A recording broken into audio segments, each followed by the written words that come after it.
bluegrassarts.com.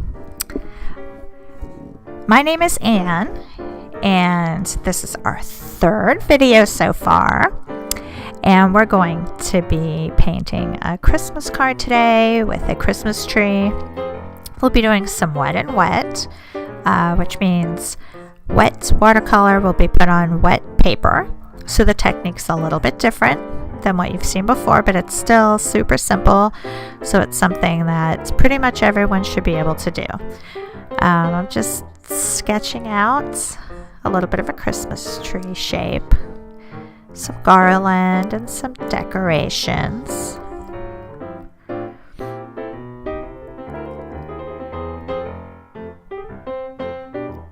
Super simple. Think what you drew when you were little.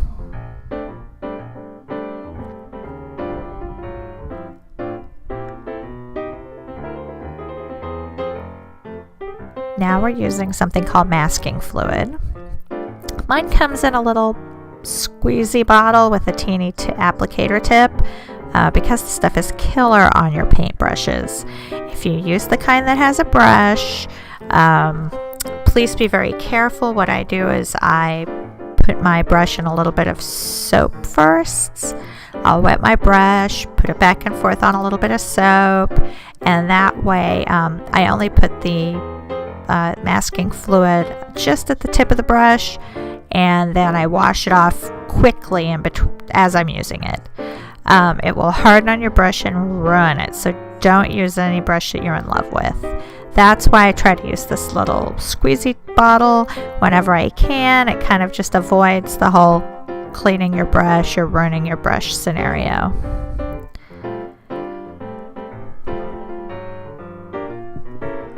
You always have to make sure that you recap it thoroughly and completely so it doesn't dry out, because it'll dry into like a rubbery mess.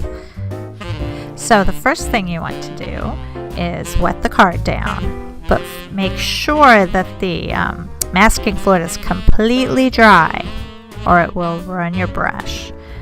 And we're just coming in with a little flat brush and just tapping in different directions on the wet paper. It'll soften up and it'll just work its way into kind of a soft, cloudy effect. Don't worry, that's what it's supposed to do. Now I'm layering a darker green over it. You can mix your greens with different variations of blue and yellow, with a little bit of red to dull it down, a little bit of brown in it if you want, or just a Christmas green. You see I'm layering the colors. This is going to give it a little bit of dimension. You put as much or as little of each color as you want, and if you don't have masking fluid, which you may not, that's fine. Just kind of paint around what you want, or you can come back later and do it with white gouache or white acrylic. Just use what you have on hand.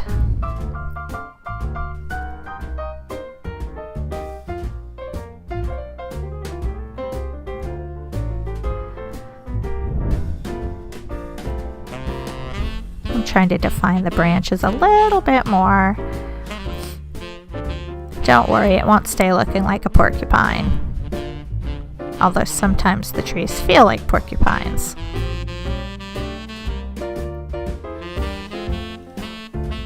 Now I'm coming in with a little bit of blue here and there to break up the green. And you may not see it as much now. You'll see it when it's dry and totally finished. But you want to give variation, and that's what makes this look like a nice tree painting as opposed to just a triangle that you drew.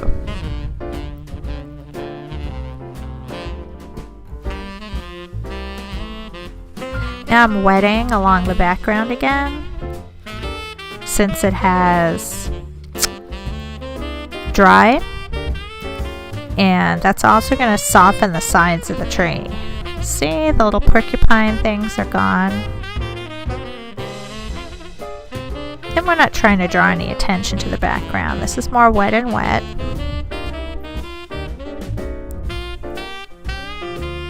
And I fiddle a little bit with the star area at the top because I want it to have some room to really glow. And I don't really want to work with the blue up there.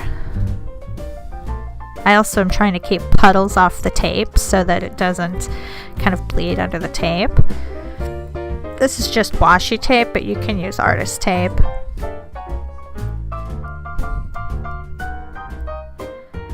Now this isn't 100% cotton artist grade paper because these cards seldom are. So you'll see that in a minute I will lose some paint that I've put down because it'll wash up. In the less professional papers, I'll say the more student grade papers, you will lose if you try to put one wash over another, you will lose the top washes. A characteristic of a good cotton rag paper is that you can put wash over wash and you won't get muddiness and you won't lose the detail of the washes underneath. But again, since this is just a card, we're having fun with it. We're just using a cellulose paper. But it still takes the color relatively well and it does the job it's supposed to do.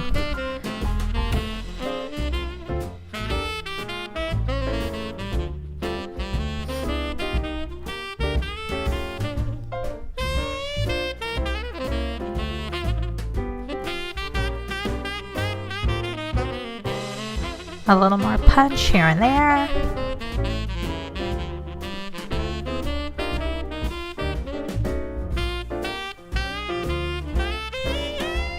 We want variation. And we're going to let that one dry while we look at the second one that we did earlier. And you'll see that I've already taken off the masking fluid. It's all gummy and dry and you just roll it off with your finger. And so I'm coming in with the red. It's really simple from this point. Just mixing the red that I want. And I'm laying this red on nice and thick so that it stands out and it's really bright. That's what people want in cards, is that vibrance.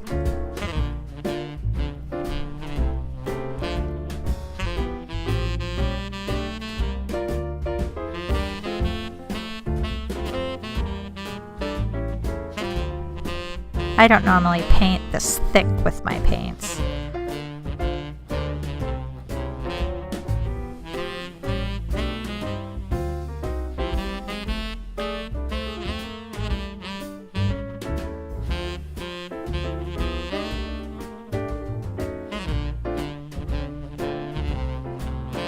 Last little red swoosh.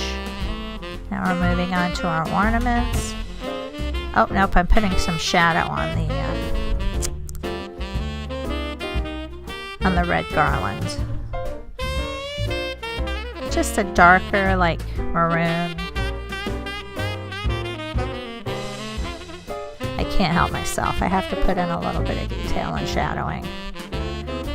Now I'm coming in with kind of a golden yellow, putting in the bulbs or lights. And you'll see I have the same issue in a minute that I had with the trunk to the other tree. I'll come in to put a little wash over the star to soften it, and the detail just comes right up. And again, that has to do with the paper, and some paints and colors do it more than others. Oh, and you'll see my camera's drifting a little bit, so I'm sorry about that. I'll have to figure out why that's happening. Haven't had that happen before.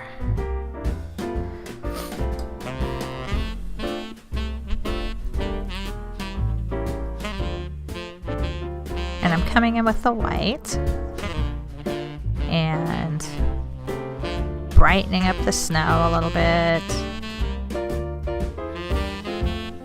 I probably didn't have to put as much as I did in retrospect. It probably just would have taken a little touch, but some of the green had kind of worked its way in, and I wanted to make sure that it had a nice clean look to it.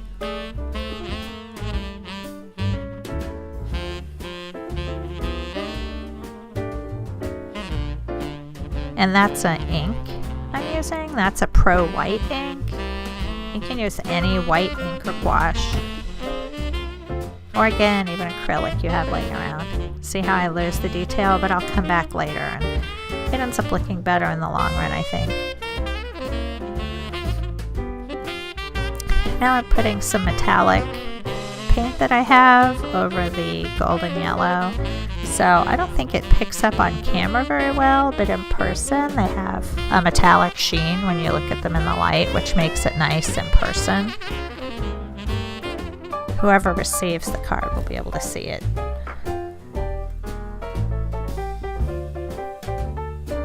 And then I put some of the metallic up on the star area, which again, you can see that a little better in person than you can see it on the screen, I think.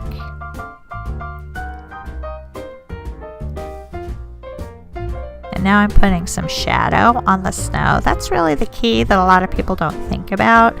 They think about snow as being white, but really nothing is white except your paper. So if you want to portray something as white, make sure you give it a little shadow, whether it's a little bit of cobalt blue or a little bit of Payne's gray, or you just, if you don't have a lot of colors, mix your triad, a blue, a red, and a yellow, and mix it and get a gray tone, and just lightly put a little bit where the shadow areas would be on the snow, and it's going to give definition just as if you're painting a cloud.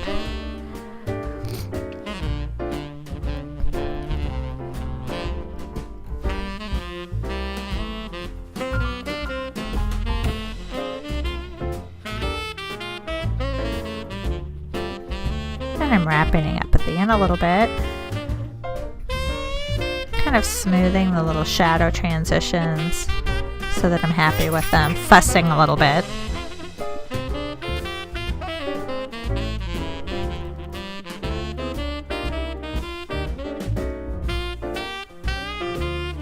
And fussing a little more. And then coming in and doing what I like the best, actually, is adding the star with the white ink. That ends up looking the best. I'm trying to give you a good zoom. I think it looks a little, and to finish up, I'm getting my handy art toothbrush. No, I don't brush my teeth with it.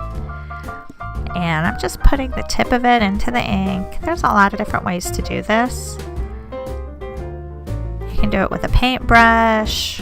I just thought I'd try my old toothbrush. And it gives you a very fine mist compared to splattering it with a toothbrush. I didn't want any big splatters on this because it's just so small. It's just a little mist of snow. It's a little more controlled than what you get with a brush, but it's also very tiny. And of course I have a bunch of ink under my fingernail. One last little zoom. I think in person the colors are brighter than this, a lot more vibrant. It's hard to pick up on screen for some reason. But it's been wonderful seeing you. Please check us out on bluegrassarts.com and take a look at all the cards and art that we have available for the holidays. Okay, now I'm going to add some lettering. This is a pointed dip pen with Kuretake Sumi ink. It gives in thinner upstrokes. We'll put some Merry Christmas in. We'll be ready to roll. You can use a felt brush pen or a brush pen that comes preloaded with ink.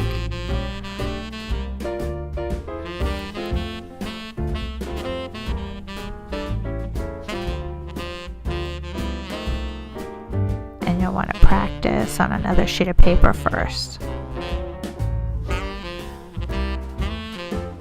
and have a Merry Christmas to you. Visit bluegrassarts.com to see my other arts and cards. And don't forget to subscribe and leave a comment below so I know what you'd like to see me paint next.